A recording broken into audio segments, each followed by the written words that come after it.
Damai sejahtera Allah yang melampaui segala akal, itulah yang memelihara hati dan pikiranmu dalam Kristus Yesus Tuhan kita. Amin. Bapak, Ibu, dan saudara-saudari yang terkasih dalam nama Tuhan kita Yesus Kristus, firman Tuhan bagi kita dalam ibadah minggu ke-7 setelah Trinitatis, tertulis dalam kitab Yakobus pasal 3 ayat 13 sampai ayat 18. Demikian. Siapakah di antara kamu yang bijak dan berbudi? Baiklah ia dengan cara hidup yang baik menyatakan perbuatannya oleh hikmat yang lahir dari kelemah lembutan. Jika kamu menaruh perasaan iri hati dan kamu mementingkan diri sendiri, janganlah kamu memegahkan diri dan janganlah berdusta melawan kebenaran. Itu bukanlah hikmat yang datang dari atas, tetapi dari dunia, dari nafsu manusia, dari setan-setan. Sebab di mana ada iri hati dan mementingkan diri sendiri, di situ ada kekacauan dan segala macam perbuatan jahat.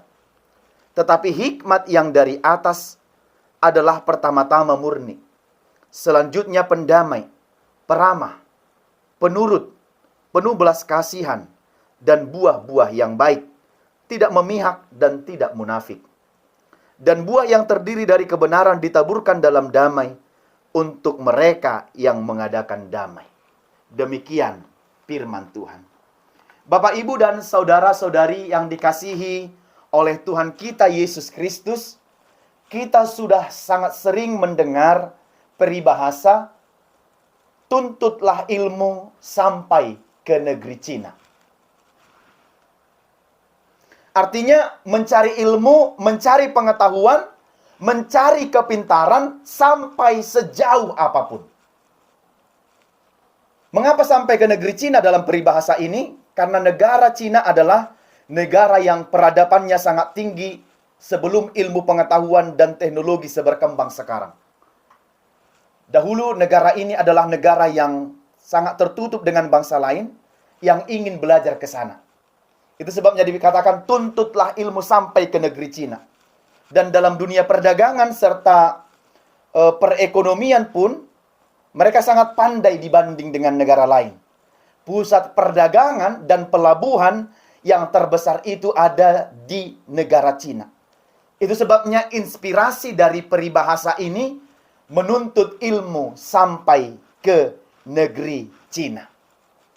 Namun sejauh apapun seseorang mencari, mengejar ilmu dan pengetahuan, dan sehebat apapun ilmu yang dimiliki, diperoleh, dan dicapai oleh seseorang, pada akhirnya harus mendasarkan ilmu itu kepada hikmat yang dari Tuhan. Karena kalau tidak mendasarkan segala ilmu pengetahuan, pemahaman, pengertian kepada hikmat yang dari Tuhan, bisa-bisa kita menjadi orang yang pintar, jenius, tetapi tidak punya hati. Pintar tetapi mencelakakan orang lain. Pintar tapi melayangkan nyawa orang lain, menghabisi orang lain. Tetapi itu sebabnya pengetahuan, kepintaran, ilmu yang kita punya, kita peroleh, akhirnya harus didasarkan pada hikmat yang dari atas, yaitu hikmat yang dari Tuhan. Itu sebabnya dalam firman Tuhan hari ini, dalam Yakobus pasal 3, ayat 13 sampai 18 ini disampaikan. Dalam ayat 13, siapakah di antara kamu yang bijak dan berbudi? Siapapun kamu yang bijak, yang berbudi, yang berhikmat, yang berpengertian, yang punya pengetahuan, gelar akademis setinggi-tingginya, yang mempunyai sekolah sampai ke luar negeri, ke Cina saja atau kemanapun itu.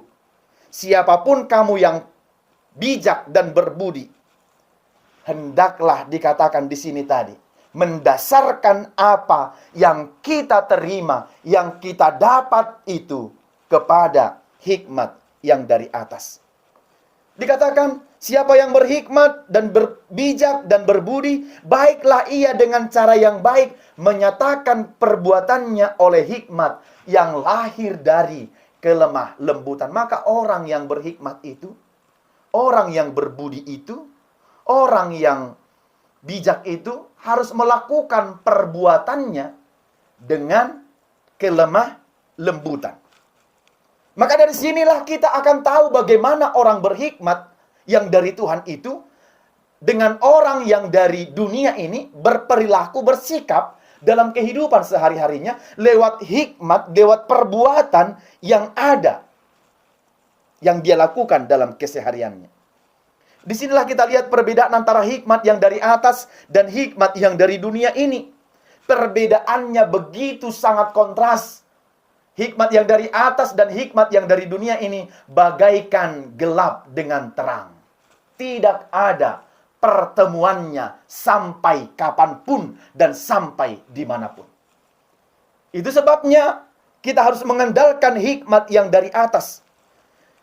Di sini ditunjukkan bagaimana seseorang mengaplikasikan pengetahuan yang ia peroleh, perbuatan yang dia lakukan di dalam Tuhan, dalam berbagai jenis kehidupan, dalam melakukan dan apapun yang dia pikirkan serta yang dia kerjakan. Maka hikmat itu, Bapak Ibu, tampak dari dinyatakan melalui perbuatan yang kita lakukan di dalam kelemah lembutan. Kata-kata yang sekali lagi, hikmat itu tampak melalui keputusan yang kita ambil, tindakan yang kita buat, dan kata-kata yang kita ucapkan dengan penuh kelemah lembutan. Itulah pertanda orang yang hidup dalam hikmat. Itu adalah ciri orang yang bijak, ciri orang yang berbudi.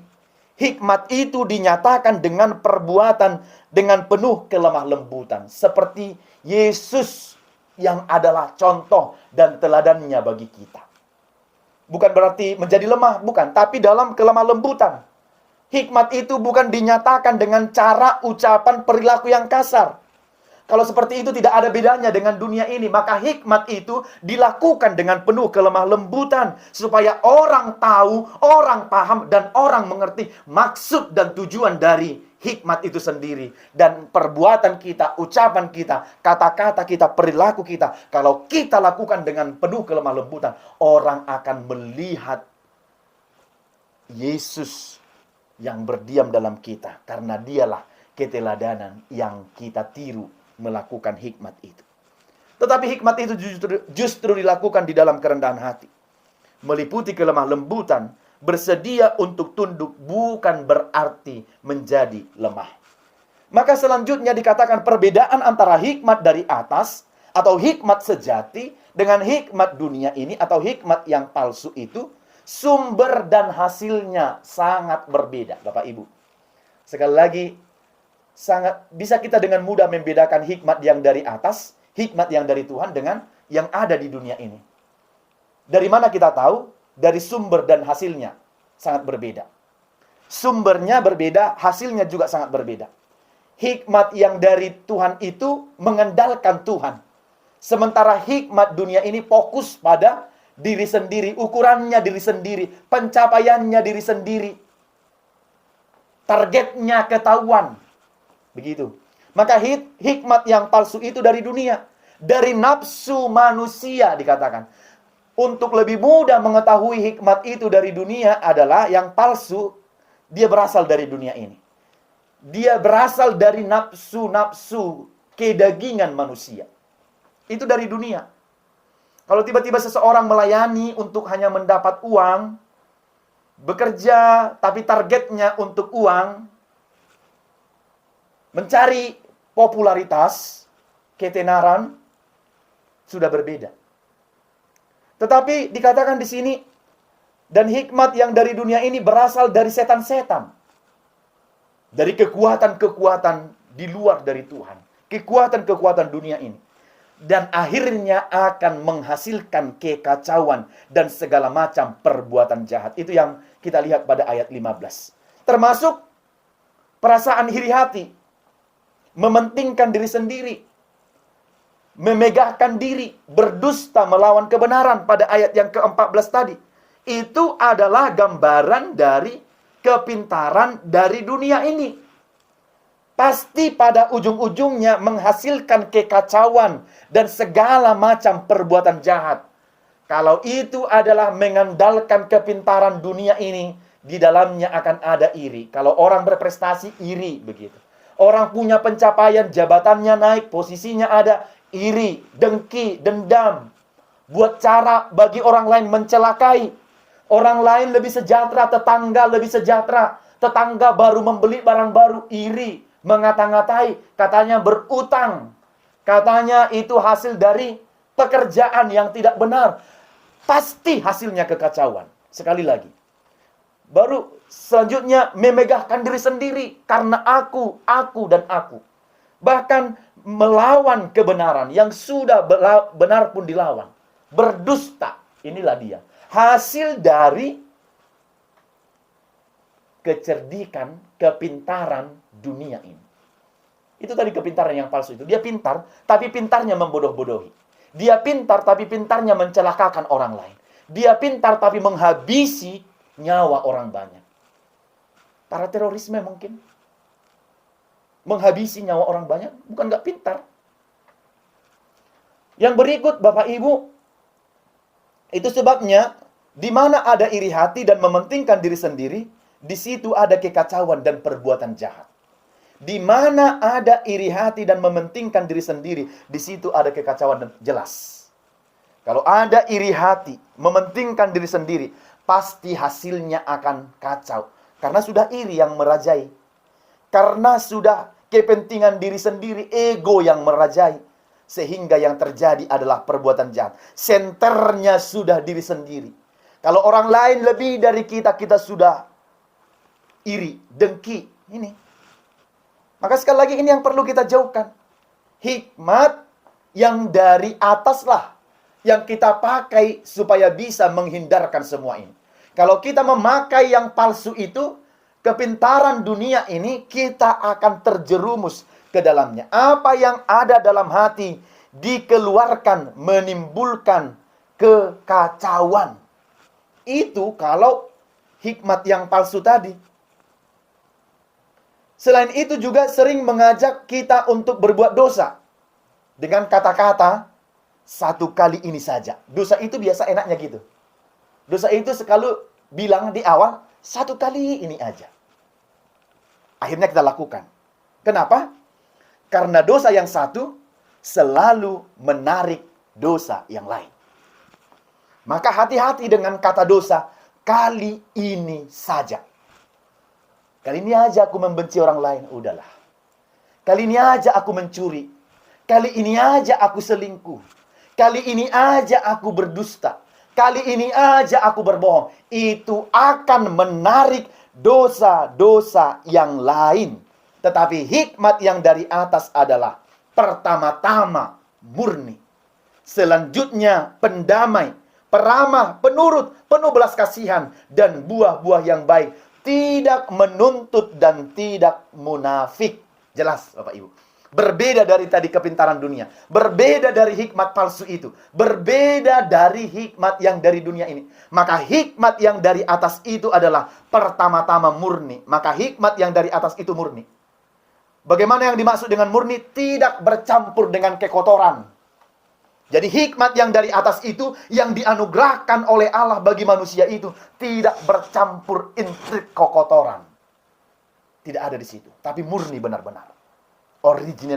Originalitasnya terjamin. Itu murni. Tidak bercampur. Tidak kemudian asal copot. Cerdik seperti ular. Hendaklah tulus seperti merpati. Gak asal copot itu. Gak itu orang yang murni. Hikmat sejati, hikmat yang murni itu tidak bercampur dengan kaidah apapun. Bebas dari pelanggaran dan kecemaran. Kudus dalam hati dan hidup itu. Maka hikmat yang dari atas itu seperti itu. Yang kedua dikatakan selanjutnya pendamai. Maka hikmat yang dari atas itu menuntun kita menjaga kedamaian supaya tidak dirusak oleh siapapun.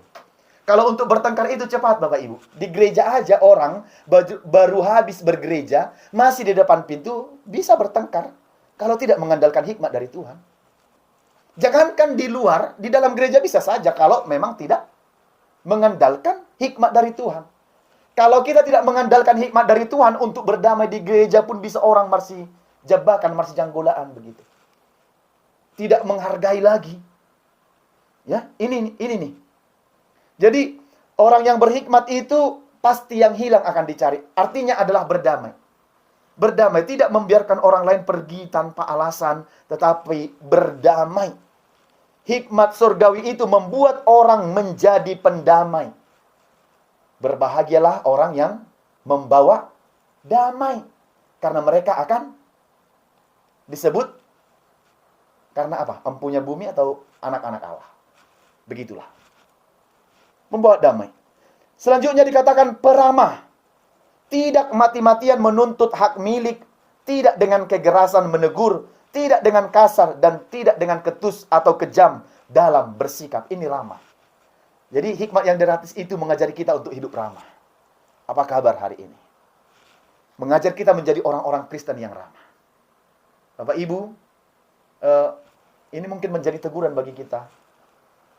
Atau saya tidak tahu, di gereja itu juga pelayan, semua jemaat harus bersikap ramah.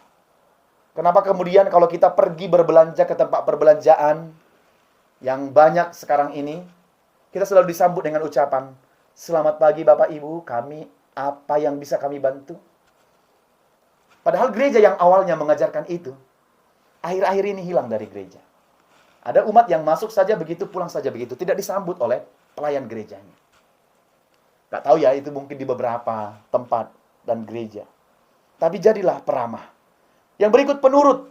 Sangat mudah diyakinkan terhadap apa yang baik atau dijauhkan dari apa yang buruk. Itu penurut. Mudah diyakinkan dengan yang baik dan mudah dijauhkan dari yang jahat. Itu penurut. Bukan penurut kemana aja dibawa mau gitu. Berdosa aja mau, mabuk aja mau, berdusta mau, berbohong mau, berkhianat mau. Diajak untuk melakukan, membicarakan orang lain mau. Itu bukan penurut, itu bodoh. Tapi penurut itu sekali lagi adalah yang mudah diyakinkan terhadap apa yang baik dan dijauhkan, mudah diyakinkan terhadap apa yang buruk. Itu penurut. Dan penurut itu adalah menyerahkan diri pada ajakan firman Tuhan, pada permintaan yang benar dan masuk akal, menjauhkan perselisihan. Itu penurut. Maka hikmat dari atas itu mengajari kita penurut. Penurut apa? Mudah yakin dengan benar dan menjauhkan dari yang buruk. Itu penurut Bapak Ibu. Kalau tidak seperti itu, yang buruk aja Bapak Ibu ikuti, membenci orang lain Bapak Ibu ikuti, mendengki orang lain Bapak Ibu ikuti, itu bukan penurut, tapi itu adalah kebablasan. Sekali lagi, hikmat itu juga penuh belas kasihan dan buah-buah yang baik. Maka hikmat dari atas itu cenderung pada yang baik dan yang luhur. Ya, meyakinkan mereka yang kekurangan, mengampuni yang melanggar, dan dilakukan setiap ada kesempatan. Ini adalah penuh belas kasihan. Jadi orang yang berbelas kasih itu buah-buahnya terus akan dilakukan setiap ada kesempatan. Terus, tidak menunggu waktu, tidak menunggu kesempatan atau apapun, tetapi cenderung kepada perbuatan yang baik dan yang luhur. Selanjutnya, tidak memihak. Jadi tanpa kecurigaan, bebas dari penghakiman, tidak berprasangka buruk. Inilah yang dimaksud dengan tidak memihak. Maka hikmat yang dari atas itu tidak memihak. Bebas dari penghakiman, tidak berprasangka buruk terhadap orang lain, tidak membeda-bedakan dalam memperlakukan seseorang. Sekarang ini yang sering. Kalau dia berpengaruh, perlakuan terhadap orang lain ke situ beda. Ketimbang orang yang tidak punya pengaruh, itu berbeda. Ini pernah saya buat contoh, tapi mungkin contoh yang inilah ya, tidak harus melulu kita setujui dan hanya penggambaran yang mau saya katakan. Pernah ada seseorang datang ke satu tempat mengurus satu urusan. Dia berpakaian kumal, dia datang. Sampai 3 jam dia tidak dilayani. Kemudian setelah itu dia balik ke rumahnya, dia pakai mobilnya, dia pakai jasnya, dia necis, berpakaian rapi, kemudian datang ke tempat yang sama, mengurus urusan yang sama, dengan orang yang melayani yang sama, tidak tunggu waktu 1 menit, dia sudah dilayani. Bapak Ibu, saya mau bilang begini, kadang, Tidak semua instansi, organisasi, atau apapun itu mengurus orang, bukan pribadinya, keperluannya, tapi mengurusnya dari sisi tampilan luar dan pakaiannya. Maka hikmat yang dari atas tidak demikian. Memperlakukannya dengan baik, tidak memihak. Yang berikut, hikmat yang dari atas itu tidak munafik. Tidak menyamarkan apa-apa. Tidak ada tipu daya. Tidak ada kelicikan. Tidak penuh dengan tipu muslihat. Tapi hikmat itu tulus. Tidak goyah dan tidak berubah-ubah. Setia dengan dirinya sendiri. Itu tidak munafik. Hikmat dari atas itu tidak munafik. Apa adanya. Tidak munafik. Berbeda di belakang, berbeda di depan. Maka kalau kita punya hikmat dari atas, hikmat dari Tuhan, kita bukan orang-orang yang pintar menerapkan hidup yang munafik. Di depannya kita baik, di belakangnya kita membicarai dia. Itu munafik orangnya. Tapi hikmat yang dari atas, apa adanya. Begitu di depan, pun begitu juga di belakang. Itu hikmat dari atas. Maka, itu sebabnya, kita dibimbing oleh hikmat yang seperti ini. Hikmat yang dari Tuhan. Maka terakhir pada ayat yang ke-18 dikatakan, buah dari kebenaran itu ditentukan di dalam damai. Sekali lagi pada ayat ke-18. Dan buah yang terdiri dari kebenaran ditaburkan dalam damai untuk mereka yang mengadakan damai. Semua buah-buah yang ditaburkan dalam damai diadakan dengan damai. Maka Bapak Ibu Saudara yang dikasihi Tuhan Yesus Kristus, apa yang ditaburkan dengan damai akan menghasilkan damai. Yang ditaburkan dengan perselisihan akan menghasilkan perselisihan. Akan menghasilkan buah-buah yang merugikan diri sendiri. Maka Yakobus hendak berkata, hidup kita di dunia ini haruslah hidup yang dikuasai oleh ketulusan, kemurnian dari Tuhan. Bukan hikmat dari dunia ini. Karena orang-orang yang kepadanya ditujukan oleh surat Yakobus ini, kepada ke-12 jemaat yang ada di perantauan, kepada 12 suku di perantauan itu, dia menyampaikan, karena sudah ada dia lihat gejala atau perilaku yang lebih mengandalkan kekuatan dunia ketimbang kekuatan Tuhan. Maka dia katakan, kita harus hidup mengandalkan hikmat yang dari Tuhan, bukan dari dunia ini. Kalau kita mengandalkan hidup dari dunia ini, itu akan menghasilkan kekacauan. Tapi hikmat yang dari Tuhan menghasilkan kedamaian. Anak-anak Tuhan itu harus memberikan pendamaian, kedamaian bagi orang dan sekitar. Maka kebaikan yang dari Tuhan itulah, hikmat yang dari Tuhan itulah yang kita pakai untuk hidup berdamai, sejahtera, hidup di dalam ketentraman, hidup dalam kebersamaan dengan saudara-saudara kita dan sesama kita. Karena itu Bapak Ibu, 3 hal yang saya tekankan dari firman ini, supaya kita tetap hidup mengandalkan hikmat yang dari atas. Yang pertama, pilihlah hidup mengandalkan hikmat yang dari atas. Sebab ada konsekuensi dari setiap pilihan. Hidup dengan hikmat Tuhan menghasilkan kekuatan, berkat-berkat, pendamaian. Sementara hidup dengan hikmat dunia ini, hikmat palsu itu akan menghasilkan kejahatan, kekacauan. Banyak orang pintar, tetapi tidak semua orang berhikmat. Ingatlah, iblis pun itu cerdik. Iblis itu pun cerdik, tetapi dia tidak berhikmat. Sampai apapun yang dia mampu sampai dia lakukan. Sekali lagi, kalau soal cerdik, iblis pun cerdik. Hati-hati, kita harus menjadi orang yang berhikmat. Ada banyak orang yang berhikmat, tapi cemburuan, curiga, menjelekkan orang lain. Kalau ilmu kita peroleh, pengetahuan kita peroleh, hendaklah mendamaikan orang lain, membuat berkat bagi orang lain. Hikmat yang dari atas itu pasti hasilnya, buah-buahnya positif dan dapat dinikmati, dirasakan oleh orang lain. Yang kedua, berhikmat membedakan yang baik dan yang buruk. Ini yang perlu Bapak Ibu. Di tengah perkembangan teknologi sekarang ini, perlu bagi kita berhikmat membedakan yang baik dan yang buruk. Supaya apa? Supaya kita tetap andalkan hikmat yang dari Tuhan itu. Harus bisa membedakan. Di perkembangan teknologi ini, hampir banyak orang yang sudah tidak bisa bedakan lagi. Semua persoalan diupload ke media sosial. Menjelekkan orang lain di media sosial. Membuka aib sendiri di media sosial. Menyatakan kejelekan orang lain di media sosial. Membuli orang lain di media sosial. Mengejek-ejek masalah-masalah keluarga. Masalah-masalah rumah tangga. Masalah gereja pun. Ya, sekali lagi, masalah gereja pun. Tidak ada sedikit lagi rasa malu untuk mengumbarnya di media sosial. Berhikmatlah. Kalau orang yang membaca itu berhikmat, kalau juga menjadi orang yang mengandalkan hikmat dunia ini, dia mengacaukan. Begitu.